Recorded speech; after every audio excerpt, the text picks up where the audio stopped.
No one better and no one I'm more excited and really honored to be talking to than former general manager of the Atlanta Falcons for 12 seasons, two-time NFL Exec of the Year, currently the CEO of Sumer Sports, bringing the analytics and the instincts and all of it right now. Thomas Dimitroff, how are you? I'm good. You're excited about the Derby, as I am. I'm excited for you. Are you going? No, I step back and dream about going, but I never get a chance to go. I'm sure you do. I feel like you'd have a great outfit.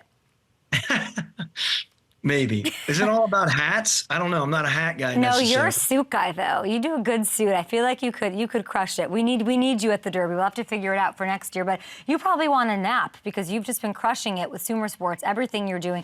Sometimes you're on a podcast, you're whipping out all this content. But this is your time to thrive. So the story of the draft involved your former team and the decision to draft Michael Penix, head scratcher for a lot of people. And I got to just ask you, somebody who's constructed NFL rosters and ran drafts 12 years for the Falcons, you guarantee Cousins $100 million. How can you, from a financial and a draft capital standpoint, defend this was a good use of their resources? So I thought a lot about it, and knowing that organization, I want to lead in by saying I have no inside information on this pick. What I do is, however, step back and realize this is an organization, as you know, who has some really talented offensive players. They're an organization as well and a fan base that is just craving more wins, playoff appearances, maybe another drive to the Super Bowl. And it is about here and now as well, right? So as an organization, it's not about the move of taking Michael Penix at 8. It's more about what you're talking about. Why so much money into a free agent quarterback like Kirk Cousins? I step back and I think they have to have looked at this as a big picture. Let's win now. Let's keep the fan base engaged. Let's continue to develop. Let's continue to evolve with our young offensive talent. And let's bring a quarterback in, a la the Green Bay Packers. Although it is a very different and arguable situation, I get that. However, this organization and fan base needs to win now. And I just believe that that was probably their approach to think about now. Let's move now and let's worry about later. I know there's a lot of discussion. I know it's polarizing for a lot. I'm just trying to find out where they're going with this. And that's what I fell on, or I summarized, given my understanding. We have a very, very competitive owner. Arthur Blank is great. He always gives the money back to that team to do whatever they need to do for this fan base. And I think it's a situation where they all came together and decided that was the best way to approach the next year and more. Okay. Very thoughtful answer. I like your disclaimer about not having inside info, but 12 years is inside info. So, knowing what you know about how these things go down, did Arthur Blank sign off on this move? Well, I think Arthur Blank is the owner. Obviously, it is his train set. The way that they made it look in the social media was that he was explaining right in the draft room about a move like that. That's not the case. I mean, the reality is there's a lot of good, thoughtful discussion within that organization because of Arthur's approach. That picture that you see right there is not the explanation. It's more talking about next steps and what's going on. That's the way I see it. We would always have meetings on Tuesday and Wednesday of the draft and go through many scenarios. So there are never surprises for an owner like Arthur or anyone else within the building. There might have been differences of opinion outside. I could almost guarantee that within that building, there was so much discussion about it that it wasn't polarizing inside the building, which I think is important, albeit possibly for the two quarterbacks. Well said by you. If anybody has any questions, everybody's hitting this up. It's very fascinating. And everybody, of course, Twitter, you're mentioning, has their own thoughts on it. You were in the building for so long, so it's nice to get your perspective on it. It doesn't, it doesn't make a, if I'm the GM, I'm trying to support. What would you do different? Would you do it differently? Would you do it this way? Or would you try to say, hey, we're going all in the NFC because we have a $100 million quarterback that we need to now support with weapons so he can go do his thing? I think this has much more to do with the prior time, right, as they were signing Kirk Cousins and what was out there quarterback-wise.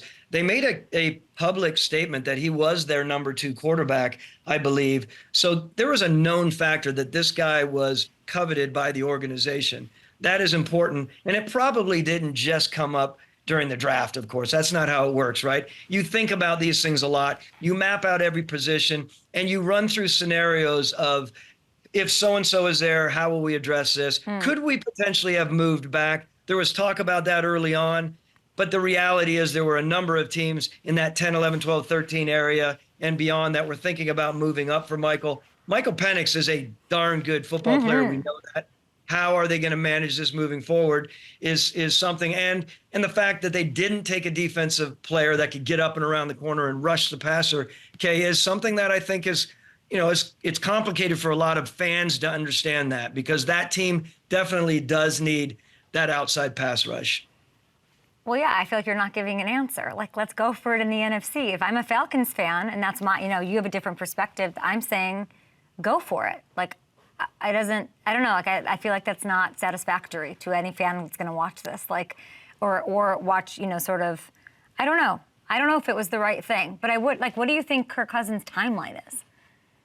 Well, I think Kirk Cousins' timeline is to come and play right away and start right away, and in their minds win a lot of games right away and get him into the playoffs and potentially a move towards the Super Bowl. Otherwise, they would not have spent the money. They're not just doing that, in my mind, to win a few games and put his jersey up on the billboard or put his face up on the billboard in his jersey. This is about winning and winning now. And again, Arthur Blank is very competitive. He has been through the ups and downs of complications with quarterbacks since Matt Ryan has left. This is important for them to win now. Speaking for myself, not for Arthur, of course. Of course. Now, the Falcons passed on J.J. McCarthy. J.J. goes to the Vikings. They've got, that's a nice little situation. Atlanta is too with weaponry, but Justin Jefferson, Jordan Addison, T.J. Hawkinson. Is he the quarterback that you think landed in the best case scenario in terms of development, the future, or is it somebody else? No, I like J.J. McCarthy right where he is. I like what the Vikings did there, going after who they wanted, albeit a fairly small move. I'm used to monumental draft moves, yes, of course, and trades. Right, but this seemed rather basic and a good move, making sure that no one else was moving in there. I like it for them. I like what the Vikings had, how they approached their first round. I like their movement. I thought they were aggressive, which is a very interesting thing for a general manager like Kwesi Adolfo-Mensah, who has background in data. All of my data nerds, all of the people in our company, they keep hammering me many, many times over about, you got to move back, you got to move back. And your move up for Julio was against what we believe in data. But they do say many, many times, my good friend Eric Eager, who's my co-host, he often says, look, however, it depends on the organization. And in Atlanta during that time, we were in a different spot. The teams that trade up or not trade back, it is contingent on where the team is, how they're building, and the long-range view of it all. There are some people out there, move back, move back, move back. That's a great approach, maybe, but in today's not-for-long league, Kay, if you're sitting on your hands and you're not going for it, you might not be around in 2 or 3 years to reap the benefits. That Julio trade is one of the greatest draft trades, if not the greatest, of all time. So there's data, and we love it, but instinct sort of comes. How big of a percentage is instinct if we're talking numbers and figures? That is a great point. We can go through all of the data, and we can crunch it up and down, and you can talk with everyone. In the end, it's about who's going to come in and who's going to affect not only your organization, but those around you. I always said quickly with people like Julio and impact players, if they can get teams on their heels, let's speak offensively, and it's not just underneath routes or deep routes, but keep people guessing. And I've often said it could be four passes to a guy like that or a player like that or 14. It's the question of going into the game with a lot of effort and a lot of angst going into top-notch players. I believe those players are worth going up for. Back in the day, that wasn't a big thing, or that was a big thing, Kay. You wouldn't move up for certain positions. Today, people are taking the best players they can to affect their organization. Thomas, you know that if you were the GM of the Falcons, you would never have drafted Penix and you would have traded up for Marvin Harrison Jr. Let's be honest. They have so much talent there. I would say my approach to it is we got to keep building where our needs are. And Kay, I am, this. It is about needs. I'm a needs-based approach person. And a lot of GMs are. I mean, yes, you want the best player, but needs-based, you need to make sure you accomplish that. If you fiddle around and don't accomplish that, then you're going to be sitting there with holes, and you're going to be looking for people in free agency, which aren't usually a good value at certain positions, of course. Very well and politically correctly said. And at some point, that means you're back in the game as a GM, and I cannot wait by the way you're answering these questions. Okay, it wasn't just the Falcons. It wasn't just whatever. You spent a lot of time in New England. This was a fascinating draft, I'm sure, from your perspective, as any fans, a New England fan, the first one without Old Bill since literally the 90s, since 1999. They draft Drake May. I don't think that surprised anybody at 3rd overall. Nice fit there. Seven of their 8 picks were on offense. Assess the direction the Patriots are heading in and what you liked about their draft. Look, it starts off with this, Kay. Elliott Wolf, in his first time sitting at the helm, basically, right, picking the players. Those of you who don't know, I mean, Elliott Wolf is the son of Ron Wolf, famed, Hall of Famed, team builder, of course. His opportunity to get a legitimate quarterback like Drake May. Yes, of course, there are elements that he needs to grow with.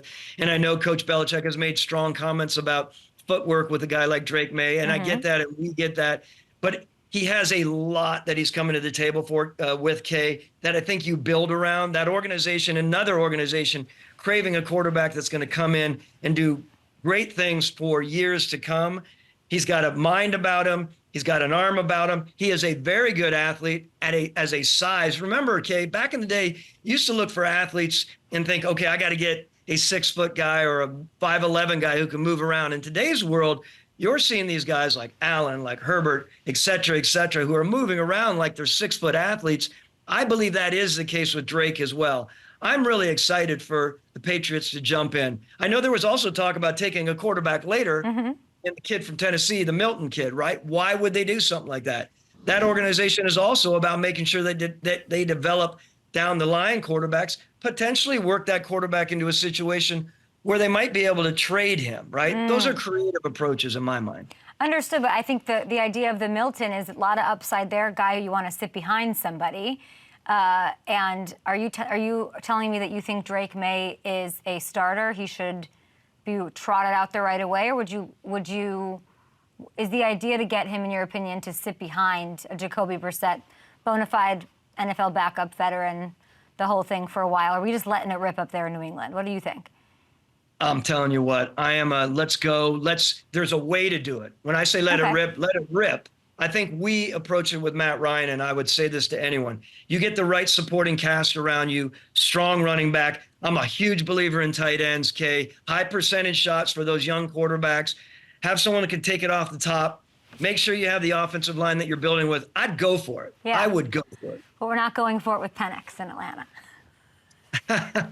I don't think we are. No, I don't think we are. Oh, Keep coming back there. I think you're looking for some serious I just love polarizing talking. I love talking. It's the craziest thing that's happened, and it was wild. Okay, and I like sort of prodding you because you can't say anything. But if I got a couple of drinks in you one day, I think we'd have a different conversation. Look, all I do know, as you know, and I'm in this city, of course, there's a lot of feedback, and there's a lot going on with social, of course, and digital, but also, on talk radio, which I don't listen to anymore, but every once in a while I participate. Yes, there's a lot of questions, and there's a lot of texts coming my way. I don't necessarily know how to answer them, but I trust that this idea of building for now and building for the future and not passing up a draft class of quarterbacks that is top-notch, I'm really excited about. We have not talked about that. That's all I can continue to come back to on this issue, Kay. Otherwise, I think you'd be pulling your hair out trying to figure out and understand why teams do certain things. And I've been there before, by the way. The grading of these drafts, as you know, right now, it's complicated.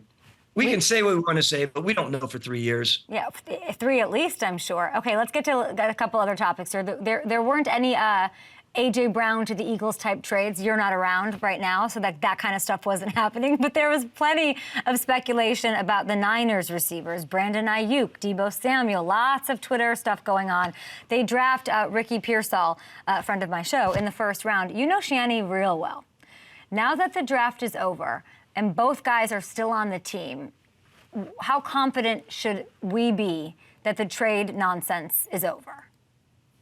I think trade nonsense. I mean, it's interesting because Kyle Shanahan, he wants the studs around him. He pushes, and he will push John Lynch to be mindful of keeping what they can keep and continue to make that drive towards winning a Super Bowl, right? So I don't see him pulling back. If at all it can be done, I see him pressing and saying, let's try to put all the pieces together and not trade away some of our great players. Brandon Ayuk, when you think about a guy like that, he needs to be on that team in my mind, personally speaking. As far as the other trades and the other talk about this, Ricky, that is a future type of pick. I know he's a friend of your program. I was a little surprised maybe in their approach with that, only because I thought there were other players out there. I think he's a good football player for that organization, and he fits in well, as you know, in talking with him, right? Such a solid individual, and I think he's going to be good for that team. Who did you like there? Well, I think, look, I might have, again, you know me, trade up guy. I might have traded up a couple spots here and there. I was a worthy guy, by the way. I love to see some big-time speed on a team. I was happy that the Chiefs ended up doing what they were doing, but again, I think there were other guys that fell into the second round that were definitely bona fide receivers that could help. You would have traded up to get Worthy? What are you saying? What should the Niners? Because there's the thing. No, you're saying you're happy for the Chiefs. No one's happy for the Chiefs. I feel like, why are we even having a season? Now you gave this kid this 4-2-1 monster, and why are we even doing this? They're just going to run back and three-peat. Well, I think because they haven't had a legit speed demon. I mean, they have some speed guys, don't get me wrong. But I love to see what they're going to do with another guy like that. It's interesting for me. I know no one else is cheering for him. I get that. I don't know where you are with Taylor Swift and all that. It gets beyond, of course, at times. But the reality is there are receivers there that you can move up for, and there are receivers you can move back for. And San Francisco, they acquired someone, of course, that they think is a solid program guy for them, of course. And, is he a guy that has the special elements that some of the players they have coming through there? No. But remember, Kyle, like I think Bill Belichick does and some of the great coaches, they know the skills that they need in their system, and they're gonna benefit from those. They don't always need the skills that other teams are looking for. So I'm sure he made a calculated move along with John Lynch here. Sure, but I mean, I think it's easy to say, gotta keep Ayuk. I agree. Underrated, under-talked about wide receiver one. Gotta keep Debo. I can't imagine not having Debo on the team. But the salary cap doesn't allow it. So then it's, how do you, I don't know what they should do in this situation. But, I mean, they've got to go all, we have to agree, they have to just go all in this year, right? They have to go all in. And again, you can only be for so long, and they're revered there. And I know the ownership loves the team, the team builders, of course, John. They love Kyle. They do really good things there. But in the end, it is about putting the win in the column of the Super Bowl history, right?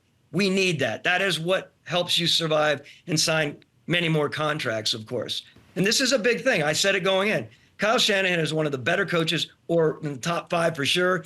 He is one that I seriously would have, if I ever came back in the league, I would knock on the door to trade for, because I think he has that ability. I still think it's important for him, of course, to win that big one in the very end, which I think he is capable of doing, continue to build around his team, and I think they can do it. Is it true that Adam Peters was a scout of yours? Adam Peters was, man. He's getting all kinds of great reviews for what they did there with Dan Quinn. I love what they did there. I mean, I love how they approach it. We were together in New England. We always stayed in contact through his time there. I'm excited for him to pair with Dan, by the way.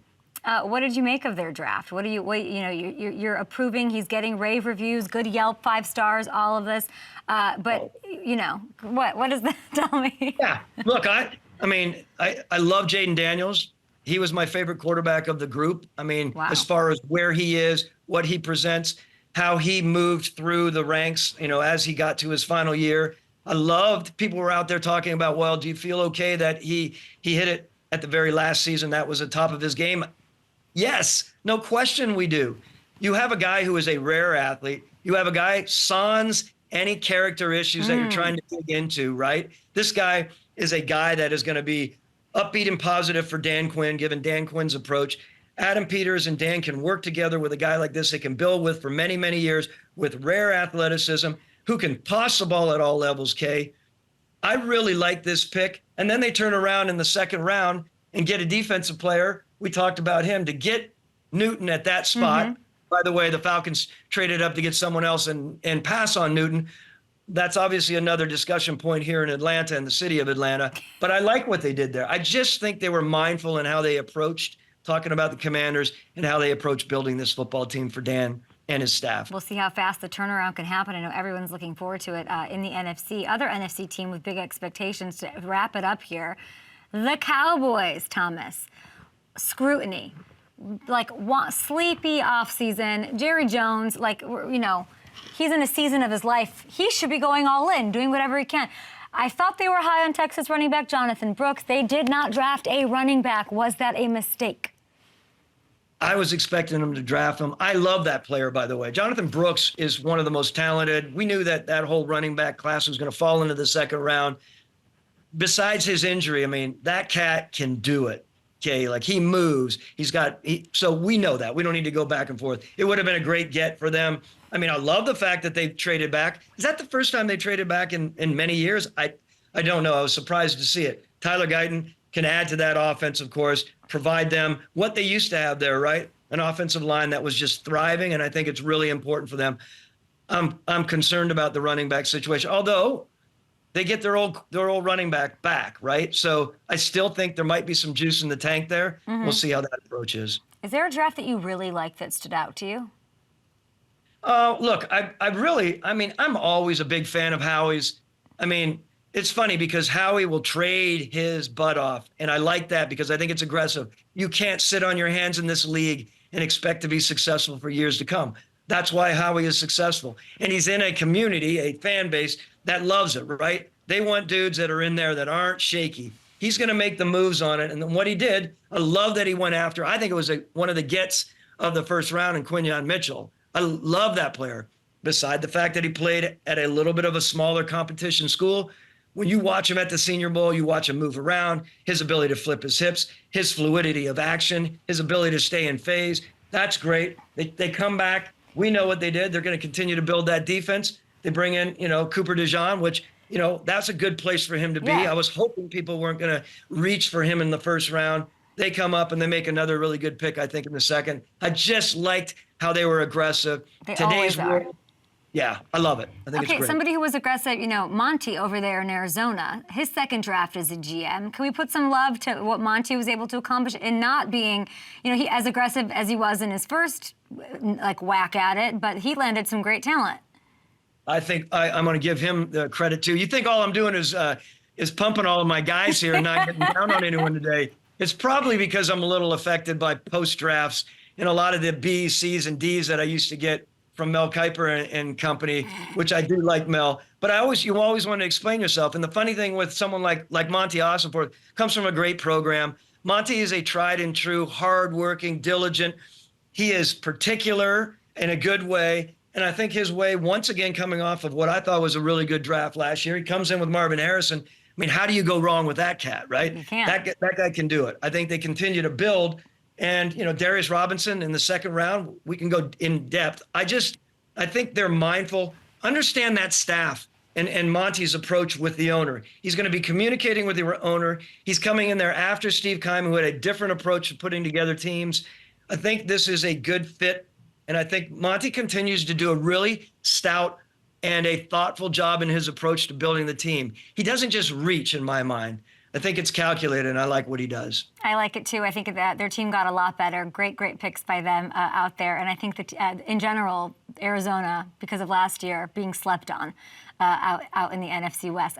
I was thinking of a way to tie it back into blank and fun, but I'm not going to. You're the absolute best. Your friend Eric is doing work on that podcast over at Sumer Sports. So we are so excited about it when you join and give all of your goodness and your instincts and your experience and bring that to the amazing numbers over at sumersports.com and the Sumer Sports Show podcast with you and Eric Eager. Thomas, we appreciate you. You're always the best. I appreciate you. You're the best. We'll see you. I'll send you a Derby invite for 2025. Appreciate you. Next, we'll dive into some of the other quarterbacks. Didn't get to Spencer Rattler with Thomas, but could he be a great value? Is it a good spot for the Saints? Why did he fall? We heard the reports. He sat right here. I liked him a lot. I'll get to it.